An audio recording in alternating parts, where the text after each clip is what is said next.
ये वृंदावन बिहारी लाल की जय। हे राजन, जब ब्रजवासी गोवर्धन पर्वत के पास एकत्रित हो गए, कल हमने कथा यहाँ पर छोड़ी थी, अब उसके आगे चलते हैं। कथा को सुनिए, सब्सक्राइब, लाइक, शेयर कीजिए। यहाँ तक ये कथा जाएगी आपके द्वारा, जो लोग सुनेंगे उनका आधा फल आपको भी प्राप्त होगा। आप भाग्यशाली हैं कि आपको घर बैठे ही ये कथा श्रीमद् भागवत महापुराण ये 7 दिन में पूरी नहीं होती, लेकिन ये कथा दिन और रात 24 घंटे जब शुकदेव जी ने परीक्षित को सुनाई थी, एक पल भी उन्होंने आंख बंद नहीं की, न जल पिया न खाना खाया। आप हिसाब लगाइए कि ये कथा कैसे पूर्ण होती है। आइए आगे चलते हैं। तो उन्होंने सबको संबोधित करते हुए ऊंचे स्वर से कहना आरंभ किया कि आप लोग किसी बात से नहीं घबराइए, और गोवर्धन पर्वत आपकी सब प्रकार की सहायता करेगा।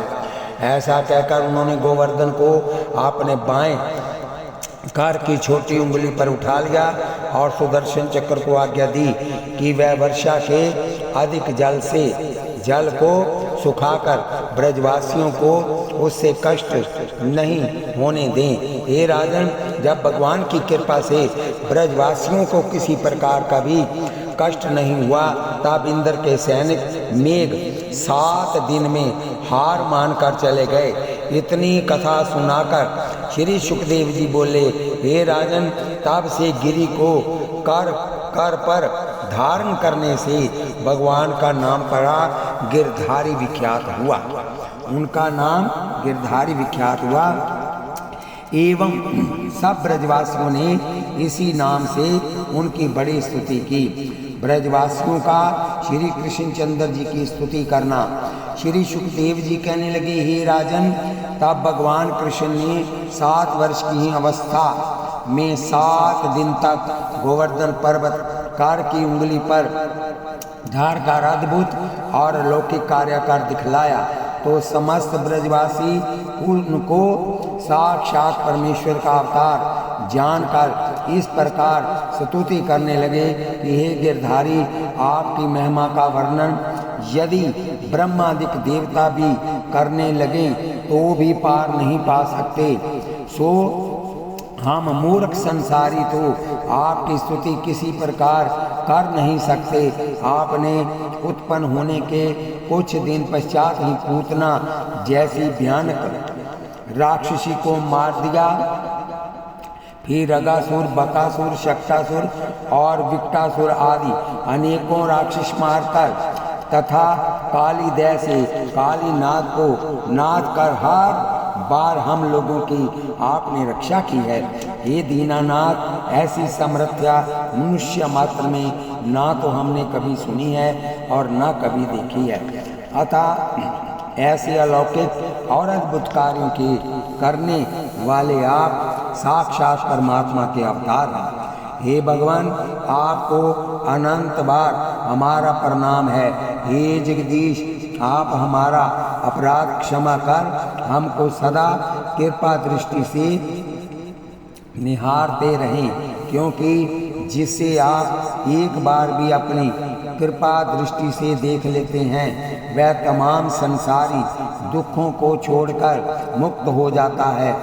एवं नंद, यशोदा, ब्रजवासी, वृंदावनवासी तथा समस्त ब्रजवासियों को धन्य समझना चाहिए, जिन्हें आप नित्य नई लीला दिखाकर सुख प्रदान करते हैं। ब्रजवासियों की स्तुति सुनकर भगवान हंसकर कहने लगे, ये केवल आप लोगों की कृपा और सहायता का फल है, जिससे गोवर्धन जैसे महाकार्य का संपादन हो सका है। इसलिए आपके धैर्य, उत्सव और शक्ति की बढ़ाई करना शक्ति से बाहर है, किंतु आगे के लिए आपसे प्रार्थना की जाती है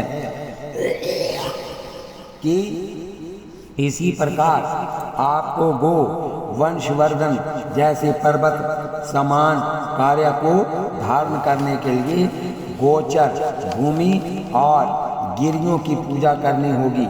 अर्थात उन्हें हम उन्हें हर प्रकार से सुरक्षित रखना होगा, जिससे वह वृक्ष, लता, पौधे और घास पात अच्छी प्रकार उत्पन्न कर फल और फूलों से सुशोभित कर सकें। हे राजन, इसके बाद भगवान के सामने उपरोक्त प्रतिज्ञा कर सानंद ब्रजवासी अपने भवनों को चले गए। बोलिए वृंदावन बिहारी लाल की जय। इंद्र का भगवान श्री कृष्ण की स्तुति कर उनकी शरण में जाना।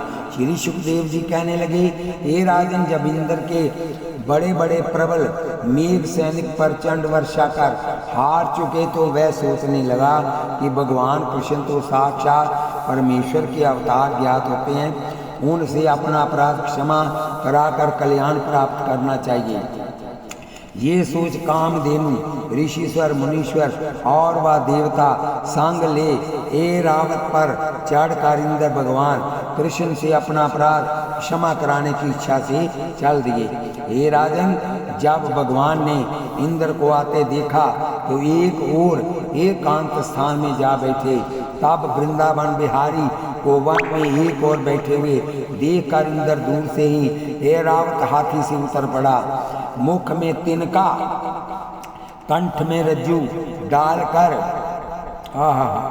हाथ जोड़े हुए नंगे पैर उनकी ओर चल दिया। तत्पश्चात भगवान के पास पहुंचकर उनके चरणों में साष्टांग दंडवत कर मेरी रक्षा करो, मेरी रक्षा करो कहकर पृथ्वी पर लेट गया। हे राजन, भगवान ने उसी उठाकर अपनी छाती से लगा उनका अपराध क्षमा कर दिया। तो वह इस प्रकार उनकी स्तुति करने लगा, हे जगदीश्वर, आप पारब्रह्म परमेश्वर के साक्षात अवतार और समस्त संसार के कर्ता धर्ता हैं। यद्यपि आप अजन्मा, अखंड, अनंत, अव्यय और विनाशी होते हुए भी समय समय पर दुष्टों को नष्ट कर भक्तों को सुख देने के लिए और धर्म की स्थापना करने सगुण अवतार धारण करते हैं। हे संसारेश्वर, मुझ तुच्छ की तो क्या गणना, आपका भेद ब्रह्मादिक भी नहीं जानते हैं। शेष, शारदा, महेश और गणेश यदि अखंड रूप से अनंत समय तक भी आपकी महिमा का वर्णन करते रहें तो भी पार नहीं पा सकते। हे जगदाधार, एवं आप मुझ मूढ़ की मूर्खता का अपराध क्षमा कर मुझ पर कृपा कीजिए, क्योंकि आपके प्रसन्न होने पर प्राणी संसार के समस्त दुखों को पार कर जीवन मुक्त हो जाता है। और साथ ही आपकी टेढ़ी भ्रिकुटी चितवन देखकर समस्त ब्रह्मांड क्षय हो जाता है। हे राजन, इसके बाद कामधेनु, ऋषिश्वर, मुनीश्वर और देवों ने भी भगवान की बहुत सी स्तुति और नाना प्रकार से पूजा और अभिषेक कर उन्हें प्रसन्न किया। तब भगवान कृष्ण ने प्रसन्न होते हुए कहा कि हे इंद्र, तुम सबके प्रार्थना करने पर मैंने तुम्हारा अपराध क्षमा कर दिया है, किंतु भविष्य में किसी अहरी भक्त को दुख मत देना। इसके बाद इंद्र के साथ कामधेनु, ऋषिश्वर और सब देवता उनका गुण गाते, नगाड़े बजाते, पुष्प बरसाते और जय जयकार करते आनंद में मगन होते हुए देवलोक को चले गए। और भगवान कृष्ण मुरली बजाते, भक्तों को सुख देते, ग्वाल बालों गौओं के संग वृंदावन में आ गए। हे राजन, जो कोई इस कथा को सच्चे मन से कहेंगे या सुनेंगे वह समस्त संसारी सुखों को होकर मुक्त पदवी प्राप्त करेंगे। श्री कृष्णचंद्र का वरुण लोक में जाकर नंद जी को लाना। श्री सुखदेव जी ने कहने लगे, हे राजन, जब कार्तिक सुदी दशमी आई तो नंद जी ने संध्या वंदन करने के उपरांत एकादशी का व्रत रखा और दूसरे दिन केवल भगवान का स्मरण और पूजन करते रहे। ये परीक्षित, द्वादशी के दिन केवल एक ही घड़ी थी और एकादशी व्रत का प्राण द्वादशी में होना जरूरी है। आत एवं ये जानकर नंद जी अर्धरात्रि के उपरांत ही जमुना में स्नान करने के लिए चल दिए। जब वह स्नान करने लगे तो राजा वरुण के दूत जो कि उस समय पहरा दे रहे थे और समय जमुना में स्नान करते हुए देव नंद जी को वहां से उठाकर वरुण देवता के पास ले गए। तदंतर वरुण देवता ने भगवान कृष्ण को उनका पुत्र जानकर उनका बड़ा सम्मान किया तथा वह जानकर भी भगवान इनको लेने के लिए यहाँ अवश्य आएंगे, तब उनके दर्शन से जन्म सफल होगा। ये सोचकर उनको आदर पूर्वक अपने यहाँ ठहरा लिया। जब प्रातःकाल होने पर भी नंद जी लौटकर नहीं आए तो उनकी खोज करने के लिए जमुना तीर पर बहुत से गोप ग्वाल भेजे गए, किंतु लोटा और धोती छोड़कर उनका कुछ पता नहीं लगा। तो यशोदा और रोहिणी के विलाप करने पर सारे नगर में एक कोलाहल सा मच गया। तब भगवान कृष्ण ने सबको धैर्य देते हुए कहा कि आप बाबा नंद की कुछ चिंता न करें, मैं अभी जाकर उनको ढूंढ लाता हूँ। तत्पश्चात श्री कृष्ण के समझाने पर वृंदावनवासियों को कुछ धैर्य हुआ तो वे नंद जी की खोज में जमुना जी की ओर चले गए। हे राजन, भगवान अंतर्यामी ने पहले ही ये जान लिया था कि बाबा नंद को वरुण देवता के दूत वरुण लोक में ले गए, सो वे सीधे वरुण देवता के पास चले गए। जिस समय वह वहां पहुंचे तो वरुण देवता ने उनको साष्टांग दंडवत कर उनकी स्तुति करने लगे। हे भगवान, आपने यहाँ आने का कष्ट कर जो हमें दर्शन दिए हैं उनके लिए हम क्षमा चाहते हैं, क्योंकि आपके दर्शन बड़े बड़े योगीश्वर और मुनीश्वर को करोड़ों वर्ष तप करने पर भी नहीं मिलते हैं, और आपके चरण कमलों की रज मस्तक पर धारण करने के लिए ब्रह्मादिक देवता सदा ललायत रहते हैं। आज वह ही परमेश्वर के साक्षात अवतार मेरे सन्मुख खड़े हुए हैं। आप एवं मुझसे भाग्यशाली इस समय संसार में किसी को नहीं समझना चाहिए। इस प्रकार वरुण देवता ने भगवान श्री कृष्ण की बहुत सी स्तुति कर उनका पूजन किया और तदंतर रतन जड़ित सिंहासन पर बिठाकर चरण धो उनका चरणामृत लिया। तब भगवान ने प्रसन्न होकर मन इच्छा वरदान दे नंद जी समेत वृंदावन को जाने के लिए कहा। तो वरुण ने हाथ जोड़कर कहा, हे दीनानाथ, नंद जी को मैं उसी समय पहुंचा देता, किंतु आपके दर्शन की इच्छा से नहीं भेजा। हे राजन, इसके बाद भगवान कृष्ण के साथ आनंदित होते हुए नंद जी वृंदावन में आ गए। उस समय उनको देखकर जो सुख यशोदा रोहिणी और नगर निवासियों को हुआ वर्णन नहीं किया जा सकता। इतनी कथा सुनकर श्री सुखदेव जी कहने लगे, हे राजन, इसी प्रकार भगवान कृष्ण नित नई लीला कर नंद, उपनंद आदि पुरुषों को, यशोदा रोहिणी आदि स्त्रियों को, श्री धामा सुमालो आदि ग्वालों को एवं राधा ललिता आदि ब्रिज बालाओं को नाना प्रकार के सुख, शिक्षा और धर्मोपदेश दिया करते थे।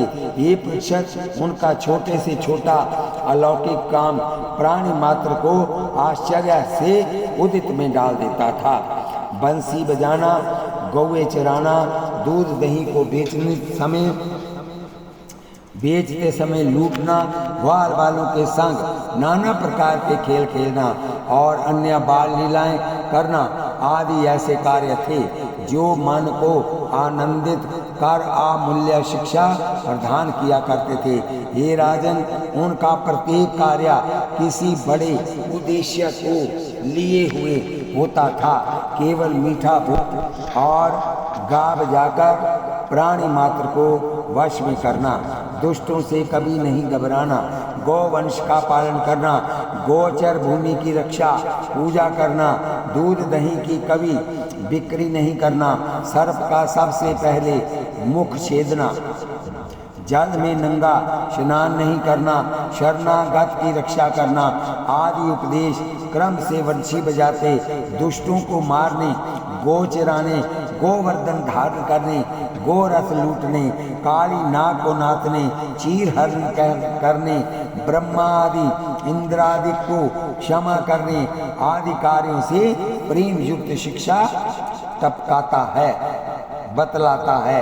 हे राजन, अब हम आपके सामने भगवान की रास लीला, जिससे कामदेव को जीतना और स्त्री शिक्षा जैसे अमूल्य रत्न मिलते हैं, सुनाएंगे।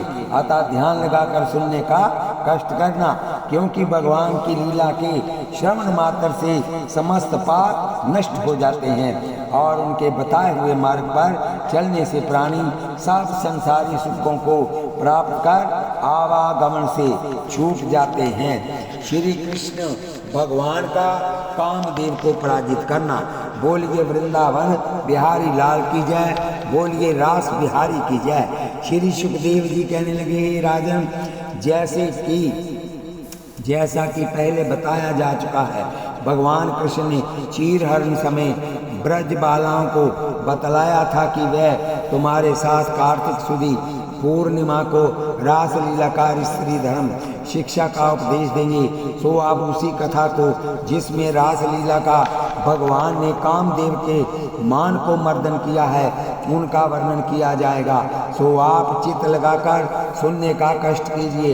जिस दिन कार्तिक सुदी पूर्णिमा आई, उस समय भगवान कृष्ण, जो आयु में 6 साल पौने 3 महीने के थे, सोचने लगे कि आज अपनी प्रतिज्ञा अनुसार राधा ललिता और हजारों ब्रजबाला और समस्त नारियों को रास लीला दिखाकर नारी धर्म शिक्षा का उपदेश देना चाहिए, क्योंकि छोटी आयु में चित्त निर्मल होता है। इसलिए जिस उपदेश रूपी रंग को उस पर चढ़ाया जाए, वही पक्का होकर सदा के लिए अमिट होता है। इसलिए ब्रज बालाओं के निर्मल हृदय को भक्ति ज्ञान और गृहस्थाश्रम धर्म रूपी स्वच्छ सुंदर पक्के रंग में रंग कर संसार में उनका जीवन ऊपर उठाना चाहिए। ऐसा सोचकर नगर से बाहर एक बहुत ऊंचा सुंदर चबूतरा व्याख्यान देने के लिए ऊंचा मचान अति उत्तम होता है, बनाकर उसे सनी तोरण और बंधनवारों से सुसज्जित करवाया गया। तत्पश्चात 2-3 घड़ी रात्रि जाने पर वह उस मचान पर चार ब्रज कन्याओं को बुलाने के लिए अपनी सुरीली बंसी बजाने लगे। हे परीक्षित, भगवान की बंसी को सुनकर मनुष्यों का तो क्या कहना, पशु पक्षी भी मोहित हो जाया करते थे। हे परीक्षित, बंशी की टीर सुनते ही तमाम ब्रजबालाएं, जिसमें राधा ललिता और सब गोपिकाएं भी थी, उपस्थित हुई। तब भगवान उनको संबोधित कर कहने लगे, हे माताओं और बहनों, आज आपको नारी धर्म शिक्षा पर कुछ उपदेश देकर स्त्री कर्तव्य बताए जाएंगे। सो आप कृपा कर दाद चित्त होकर सुनने की कृपा करें। हे देवियों, हे गोपियों, हे ब्रजबालाओं, हमारे शास्त्रकारों ने स्त्री को लक्ष्मी के समान से संबोधित कर उसे गृहस्थ रूपी नौका को दुख सागर से तारने वाली नाविका कहा है। अर्थात जो श्रेष्ठ स्त्रियां होती हैं, वह गृहस्थ रूपी नौका को विपत्तियों से पार कर अपने और अपने पति क्या सारे कुटुंब का जीवन सुखमय बना देती है। किंतु जिस घर में स्त्रियां कुटिल, कुचरित, क्रोधित और गमीना होती हैं, वह गृहस्थ नौका को विपत्ति के अथाह सागर में डुबोकर अपने सहित अपने पति और समस्त कुटुंब का विनाश कर देती हैं। यद्यपि ये बातें मनुष्य पर भी लागू वृंदावन बिहारी लाल की जय। किंतु पति कुमार्गी होने पर भी सुशील और पतिव्रत धर्म में परायण स्त्रियां उन्हें सुमार्ग पर लाकर केवल संसारी सुखों को नहीं बल्कि वैकुंठ के अमिट सुखों को भी प्राप्त करा देती हैं। इसलिए जो मनुष्य मात्र का कर्तव्य बताया है, हे देवियों, शास्त्रकारों ने पुरुषों के लिए भी स्त्री को संतुष्ट रखने के लिए बहुत से उपदेश दिए हैं, किंतु कुमार्गी पुरुष धर्मपरायण स्त्री के होते हुए घर को बर्बाद नहीं कर सकता, परंतु पुंसचली पापिनी स्त्री धर्मात्मा पुरुष के होते हुए भी गृहस्थ की गाड़ी को समूल नष्ट कर सकती है। अतः गृहस्थ आश्रम में पुरुषों की अपेक्षा स्त्रियों को सुशील और पतिव्रत धर्मपरायण होना चाहिए। हे देवियों, जो स्त्री अपने सास ससुर पति देवर जेठों की सेवा न करके अपने शिशुओं का उचित रीति से पालन नहीं करती हैं, या जो व्यभिचारिणी होकर पर पुरुषों के पास जाती हैं, वह क्रोध को धारण कर संतोष नहीं रखती, उनके अपने गृह कार्य को तो जो सुचारू रूप से नहीं चलाती हैं, वह इस लोक में स्वयं कष्ट पाकर और अपने कुटुंब को दुखित कर अंत समय अवश्य नरक भोगती हैं। अतः प्रत्येक नारी का कर्तव्य है कि वह प्रेम से सास ससुर और पति की सेवा कर आपकी आज्ञा का पालन करती रहें तथा बच्चों का पालन कर घर के समस्त कार्यों को उचित रीति से संपादित करती रहें एवं समान आयु वाले पुरुषों को भाई, छोटी आयु वालों को पुत्र, अपने से बड़ी आयु वालों को पिता के तुल्य समझकर सदा पतिव्रत धर्म का पालन करती रहें, जिससे इस लोक में सुख और यश को प्राप्त कर अतः मैं अंत में वैकुंठ के अपार सुख को प्राप्त कर सके।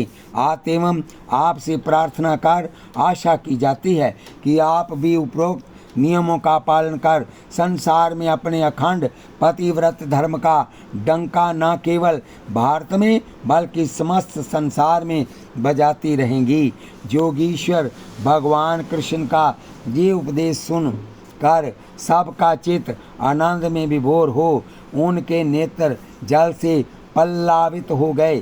तब वे कहने लगे, हे जोगीश्वर कृष्ण, आप धन्य हैं और आपको अनंत बार प्रणाम है। हे कृपालु, आपके अलौकिक कार्य और ये ज्ञान केवल 6-7 साल की आयु में देखकर आपके परमेश्वर होने में जो संदेह करता है, उसे न केवल पशु बल्कि परमात्मा भी समझना चाहिए।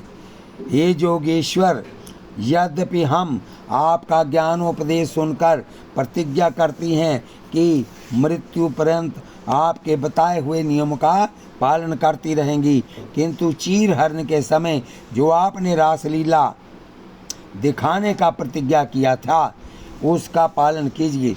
हे परीक्षित, ललिता और ब्रिजबालाओं की ये प्रार्थना सुनकर भगवान ने कहा, ऐसा भी किया जाएगा।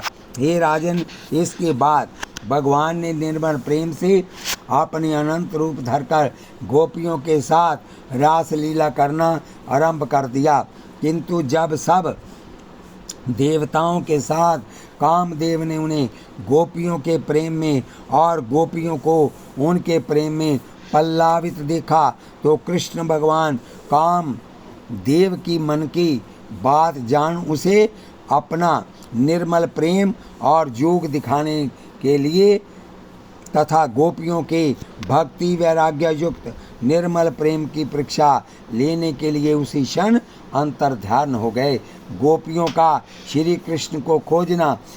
श्री सुखदेव जी कहने लगे, हे राजन, जब रासलीला कहते हुए श्री कृष्ण चंद्र अंतर्ध्यान हो गए तब तो तमाम गोप बालिकाएं इस प्रकार व्याकुल हो गई जिस प्रकार मणि खो जाने से सर्प व्याकुल हो जाता है। कातर दृष्टि से पागलों की तरह वृक्ष, लता, नद, नदी, पशु, पक्षी और पुरुषों से पूछने लगी कि हे वृक्ष लतादियों, तुमने यदि कहीं श्याम सुंदर मुरली मनोहर को देखा हो तो कृपा कर बताने का कष्ट करो और इसके उपहार में हमसे हजारों आशीर्वाद लो। जब वह इस प्रकार विलाप करती हुई थक गई तो आपस में सम्मति कर कहने लगी कि इस प्रकार दौड़ धूप करने और पागलों की तरह चिल्लाने से कुछ नहीं होता, क्योंकि जिनको तुम खोजती हो वह तो जोगीश्वर, रेश्वर और अंतर्यामी है। आते में एक स्थान पर बैठकर उनकी लीला कथा व कीर्तन करना चाहिए। यह सोचकर उन्होंने भगवान की लीला करना आरंभ कर दी। हे परीक्षित, उस समय कोई गोपी यशोदा बनकर किसी को पूतना बनाया गया और एक ने कृष्ण बनकर उसे मार दिया। तब कोई अगासुर, बकासुर, तृणावर्त बनी और कृष्ण रूप गोपी द्वारा मारी गई। इसके बाद चीरहरण लीला करके गोवर्धन धारण लीला की गई। हे परीक्षित, इसी प्रकार आपस में नाना प्रकार की कृष्ण लीलाएं करती हुई समस्त गोप बालाएं भगवान कृष्ण के प्रेम में विफल हो रही थी। गोपियों द्वारा श्री कृष्ण की स्तुति की जाना। श्री सुखदेव जी कहने लगे, हे राजन, कृष्ण लीला करने के उपरांत सब गोपिकाएं भगवान श्री कृष्ण की इस प्रकार स्तुति करने लगी कि हे त्रिलोकीनाथ, आपको नंद और यशोदा का पुत्र समझना एक वज्र भूल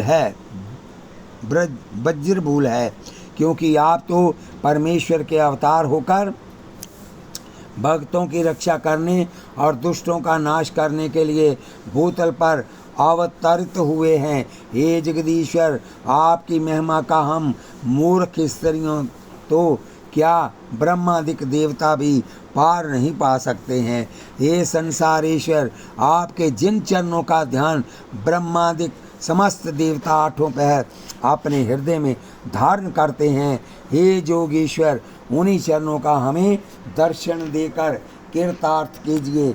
और जिस प्रकार आपने इंद्र द्वारा की गई महाप्रलय रूपी वर्षा से गोवर्धन धारण कर हमें बचाया था, उसी प्रकार हमें दर्शन देकर अपने विरहा रूपी दुख से बचाइए।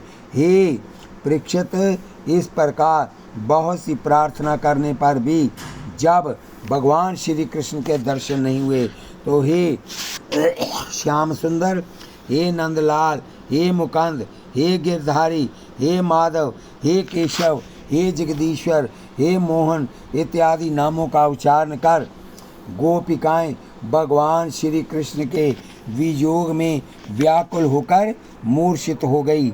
बोलिए वृंदावन बिहारी लाल की, बोलिए वृंदावन बिहारी लाल की जय, बोलिए जुगल सरकार की जय। भगवान श्री कृष्ण का प्रकट होकर गोपियों को दर्शन देना। श्री सुखदेव जी कहने लगे, हे परीक्षित, जब कामधेन देव का मान मर्दन करने वाले भगवान कृष्ण ने गोपियों का भक्तों की तरफ निर्मल प्रेम देखा तो समझ गए कि ये तमाम तुम्हें मनुष्य रूप से ही नहीं बल्कि परमेश्वर रूप से मानती हैं। सो उन्होंने उसी समय प्रकट होकर कहा, हे देवियों, तुम्हें और तुम्हारे निर्मल प्रेम को धन्य है। हे परीक्षित, जिस समय भगवान के अमृत रूपी ये वचन गोपियों के कानों में पड़े, उसी समय वह सचेत होकर चारों ओर देखने लगी। जिस समय उनकी दृष्टि भगवान पर पड़ी तो एक साथ केशव केशव चिल्लाकर इस प्रकार कहने लगी कि हे माधव, आपने अंतर्ध्यान होकर हमारे अंतःकरण को इस प्रकार कष्ट पहुँचाया है कि जिसका जीवा से वर्णन किया जाना कठिन है। हे जगदीश्वर, जब आप स्वयं अपने मुख से ये कहते हैं कि भक्तों को सुख देने के लिए और दुष्टों को नष्ट करने के लिए भूमि पर अवतार धारण करता हूँ, तब आपका हमको इस प्रकार अंतर ध्यान होकर कष्ट देना कहाँ तक न्याय संगत है। आप ही अपने मुख से उच्चारण कीजिए। ये सुन भगवान हंसकर कहने लगे, हे देवियों, तुम्हारा कहना 16 आना सत्य है कि मैं भक्तों को सदा सुख देकर उन्हें मन इच्छा वरदान दिया करता हूँ, किंतु जिस प्रकार सुनार खोटे एवं खरे सोने की परीक्षा करने के लिए उसे अग्नि में तपाकर उसे लाल करता है, उसी प्रकार मैं भी अपने भक्तों को विपत्ति रूपी कसौटी पर घिस कर उनकी परीक्षा लिया करता हूँ। जिस प्रकार अग्नि में तपाए जाने पर जो सोना अपना रूप नहीं छोड़कर अधिक चमत्कार दिखाई देता है, वही असली सोना समझा जाता है। इसी प्रकार जो भक्त विपत्तियों के अथाह समुद्र में पड़ने पर भी सत्य धर्म और मेरा ध्यान नहीं छोड़ता, वह मेरा परम भक्त समझा जाता है। उसके लिए मैं हर प्रकार के कष्ट उठाने और समस्त लोक लज्जा त्यागने को तैयार हूँ। अतः तुम्हारे शुद्ध प्रेम देखकर संसार की समस्त वस्तुएं तुमको देने के लिए तैयार हूँ, क्योंकि अपने सच्चे भक्तों को मैं सब कुछ देकर भी ऋण नहीं हो सकता। हे देवियों, संसार में 4 प्रकार के मनुष्य होते हैं। पहले वह जो भलाई के बदले भलाई करते हैं तथा भाई बंधु रिश्तेदार जो कि विवाह शादियों में एक दूसरे को पकवान मिठाई आदि देते हैं, यद्यपि इनकी प्रीति उत्तम श्रेणी की होती है किंतु चिर स्थायी नहीं होती। दूसरे वह जो भलाई के बदले बुराई करते हैं, जैसे माता पिता के प्रति पुत्र पौत्र आदि, क्योंकि माता पिता सदा पुत्र पौत्रों की भलाई चाहते हैं किंतु वह उनकी भली प्रकार आज्ञा नहीं मानते, इसलिए ऐसी प्रीति को अधम कहा है। तीसरे वह पुरुष जो बिना परयोजन संसार के साथ भलाई करते हैं, जैसे वर्षा साधु महात्मा सज्जन आदि, क्योंकि इनको किसी से कुछ वस्तु लेने की इच्छा नहीं होती। ऐसी प्रीति को सर्वश्रेष्ठ कहा गया है। चौथे वह लोग जो बिना आयोजन ही साप के साथ बुराई करते हैं, जैसे कृतघ्न अधर्मी शत्रु आदि, क्योंकि उनका काम अपने स्वार्थ के लिए सबके साथ बुराई करने का होता है। अतः इस प्रीति को सबसे अधम प्रीति कहते हैं। किंतु मैं इन चारों से अलग निर्गुण निरंजन निराकार ज्योति स्वरूप हूँ, सबसे अलग होकर सब में रम रहा हूँ। हे देवियों, संसार में ऐसा कोई भी प्राणी नहीं जिसको मैं उनके कर्मानुसार पालता हूँ, अर्थात इस तमाम सृष्टि का कर्ता धर्ता मैं ही हूँ। और जब दुष्टों द्वारा पृथ्वी पर पाप अधिक बढ़ा दिए जाते हैं, तब अपना सगुण अवतार धारण कर अपने सच्चे भक्तों का कष्ट मिटा उन्हें मनवांछित वरदान दिया करता हूँ। भगवान श्री कृष्ण का ब्रज बालों के साथ रास लीला करना। बोलिए वृंदावन बिहारी लाल की जय। श्री सुखदेव जी कहने लगे, हे राजन, भगवान कृष्ण के ये प्रीति युक्त वचन सुनकर गोपियाँ उनके ध्यान में मगन होकर चेतना युक्त वाणी में वह कहने लगी कि हे भगवान, यदि आज्ञा हो तो कुछ देर और रास लीला की जाए। तब भगवान कृष्ण की अनुमति देने पर समस्त गोपियों ने भगवान के साथ रास लीला करना आरंभ कर दिया। परीक्षित, उस समय भगवान जितनी गोपियां थी उतनी अपने स्वरूप धारण कर 2 ब्रजबालों के बीच खड़े हो उनका एक एक हाथ पकड़ चक्कर लगाकर नाचना आरंभ कर दिया। उस समय की शोभा का वर्णन करते हुए शेष, महेश और शारदा तथा गणेश भी पार नहीं पा सकते। हे राजन, रासलीला करते समय भगवान कृष्ण समस्त प्रकार के नृत्य लीला का अभिनंदन करते, जिन्हें देखकर गोपियां धन धन्य की झड़ी लगा देती थी। कुछ देर रास करने के पश्चात भगवान ने जब गोपियों को थकित जाना तो रास लीला को समाप्त कर कहने लगे, हे देवियों, अब लगभग 1 पहर रात्रि अवशेष रही है, इसलिए तुम्हें जमुना के किनारे जाकर स्नान करना चाहिए, क्योंकि स्नान करने से जो शरीर पर धूली और पसीने की बूंदें जम गई हैं वह दूर होकर थकावट नष्ट हो जाएगी। भगवान के उपरोक्त वचन सुनकर कुछ देर सुस्ताने के बाद राधा आदि ब्रजबालाएं जमुना में स्नान करने चली गई। अच्छी प्रकार स्नान करने के उपरांत जब सब अपने वस्त्राभूषण पहनकर खड़ी हो गई तो भगवान कृष्ण ने भी स्नान कर उनसे इस प्रकार कहना आरंभ किया, अब 4 घड़ी रात्रि अवशेष रही है, इसलिए तुम क्षीर और फल चंद्र किरणों द्वारा अमृतमय हो चुके हैं, उनका प्रसाद लेकर आनंद के साथ अपने भवनों को जा सकती हैं। किंतु जो मैंने तुम्हें नारी शिक्षा के अंतर्गत पतिव्रत धर्म आज